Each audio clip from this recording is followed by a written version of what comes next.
Last week வந்து என் மனசுக்கு ரொம்ப இதமான ஒரு விஷயம் நடந்தது. அத உங்க கூட ஷேர் பண்ணணும்னு நெனச்சேன். லாஸ்ட் வீக் வந்து என்கிட்ட ஒரு கிளையண்ட் வந்திருந்தாங்க. அவங்க வந்து என்கிட்ட வரதுக்கு முன்னாடி நாள் வந்து அ அந்த இரவு வந்து அவங்க அ சூசைட் பண்ணிக்கணும் அப்படின்னு பிளான் பண்ணியிருக்காங்க. சில ரீசன்ஸ்னால. அதுக்கு முன்னாடி அவங்க என்ன நெனச்சாங்கன்னா, அவங்களோட ஃபேவரைட் ட்ரெஸ் போட்டுட்டு, அவங்களோட ஃபேவரைட் ஃபுட் சாப்பிட்டுட்டு, வீட்டுக்கு போயிட்டு இந்த மாதிரி பண்ணிக்கணும் அப்படின்னு பிளான் பண்ணியிருக்காங்க. அதனால அவங்களுக்கு பிடிச்ச மாதிரி மேக்கப் போட்டு, ட்ரெஸ் போட்டு, அவங்க ஒரு ஹோட்டலுக்கு போய் அவங்களுக்கு பிடிச்ச ஃபுட் ஆர்டர் பண்ணியிருக்காங்க.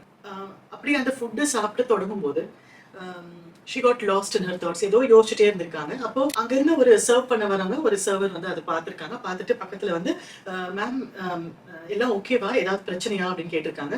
இவங்களுக்கு டக்குன்னு என்ன பதில் சொல்லணும்னு தெரியல. இவங்க வந்து ஃபுட் ஆறிடுச்சு, ஒண்ணும் ப்ராப்ளம் இல்ல. இட்ஸ் ஓகே அப்படின்னு சொல்லியிருக்காங்க. உடனே அவர் வந்து, இல்ல இல்ல ஃபுட் ஆறிடுச்சுன்னா நான் உங்களுக்கு சேஞ்ச் பண்ணி குடுக்குறேன்னு சொல்லி அந்த ஃபுட்ட சேஞ்ச் பண்ணிட்டு, வரும்போது சூடா ஒரு மசாலா டீ கூட கொண்டு வந்துட்டு, இது காம்ப்ளிமெண்டரி மேடம். நீங்க சாப்பிடுங்க. என்ஜாய் யுவர் மீல் அப்படின்னு சொல்லிட்டு போயிருக்காங்க. அந்த மொமெண்ட் அவங்க டிசைட் பண்ணாங்களா, இந்த உலகத்துல எங்கேயோ ஒரு ஓரத்துல ஒரு ஈரம் இருக்கதான் செய்யுது. நம்ம வந்து நாளையிலேருந்து நம்ம தெரப்பி போய் நம்ம ஹெல்ப் எடுத்துக்கலாம். இந்த வாழ்க்கையில அடுத்தது பெட்டரா என்ன பண்ணலாம்னு யோசிக்கலாம் அப்படின்னு டிசைட் பண்ணிட்டு, அன்னைக்கு நைட்டு இப்படி ஒரு விஷயம் பண்ண போறேன் அப்படிங்கிறத தவிர்த்துட்டு, மறுநாள் காலையிலேயே அர்ஜென்ட்ன்னு சொல்லிட்டு என்கிட்ட கவுன்சிலிங்க்கு வந்தாங்க. சோ இதுக்கப்புறம் அவங்க பெர்மிஷன் கேட்டுட்டு, நான் போய் அந்த சர்வர ஒரு 2, 3 நாளைக்கு அப்புறம் அவர போய் நான் பார்த்தேன். அப்ப நான் அவர கூப்பிட்டு கேட்டேன். இந்த மாரி ஒரு 3, 4 நாளைக்கு முன்னாடி ஒரு லேடி வந்தாங்க. நீங்க இந்த மாரி ஃபுட் மாத்தி குடுத்தீங்க.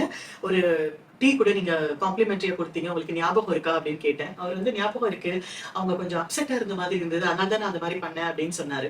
அப்ப நான் கேட்டேன், உங்களுக்கு ஏன் அந்த மாரி தோணுச்சு? அப்படின்னு கேட்டேன். அப்ப அவங்க சொன்னாங்க, அவங்க ஒய்ஃப்க்கு கிட்னில ஏதோ ப்ராப்ளம் இருக்கு. சோ டயாலிசிஸ் பண்ணிட்டு இருக்காங்க. அதுல அவர் கொஞ்சம் மனசு ரொம்ப அப்செட்டா இருந்தாரு. ஆனா இன்னொரு நபர் அந்த மாரி அப்செட்டா இருக்கிறத பார்க்கும்போது, முடிஞ்ச உதவி பண்ணலாமே அப்படின்னு அவர் அது பண்ணேன் அப்படின்னு சொன்னாரு. அதுக்கப்புறம் தான் நான் அவங்க கிட்ட சொன்னேன். இந்த மாதிரி அவங்க என்கிட்ட தான் கவுன்சிலிங் வராங்க. அவங்க சொல்ல சொன்னாங்க.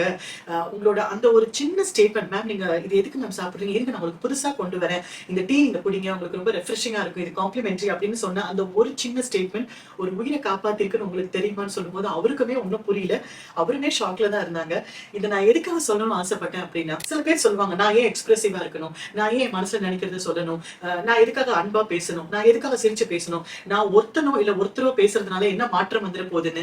அதுக்கு இதுதாங்க எவிடன்ஸ். நமக்கு 2 சாய்ஸ் இருக்குங்க. ஒண்ணு எப்பவுமே கடினமா இருக்கலாம். இல்லன்னா எதுவுமே சொல்லாம இறுக்கமா இருக்கலாம். இல்லன்னா இன்னொன்னு மனச கொஞ்சம் லேசா வச்சு நம்மளோட வாழ்க்கையை அழகாக்கலாம். நம்மளோட ஒரு சின்ன ஸ்டேட்மெண்ட்னால இன்னொருத்தவங்க வாழ்க்கைக்கும் மீனிங் சேர்க்கலாம். இந்த 2 சாய்ஸ்ல உங்க சாய்ஸ் எதுன்னு சொல்லுங்க.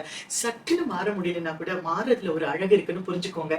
நம்ம உலகத்தை மாத்துறதை விட நம்மள சுத்தி இருக்கிற ஒரு 3, 4 ஜீவன்கள்ல ஒரு நம்பிக்கையும் ஒரு அன்பையும் விதைக்கலாமே. யோசிச்சு பாருங்க. பிராக்டிஸ் பண்ணுங்க. All the best.